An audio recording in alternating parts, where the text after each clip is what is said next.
This is the next part about Loopify operators.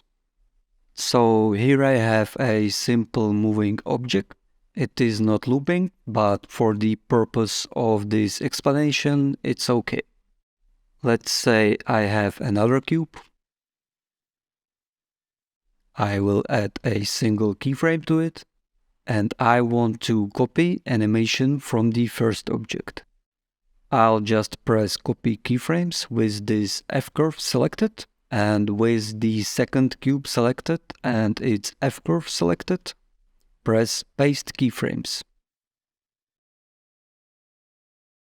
And I can paste those keyframes to other F-curve.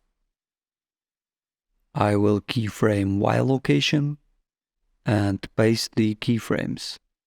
So now their animations are the same, but on different axes. And this operator can be sometimes useful with instancing. I will show it in another video. And here is set value operator. It just allows you to type exact value of the keyframe. I'll select these keyframes, press set value, and again in redo panel I can write exact value. That's it for this part. See you in the next video.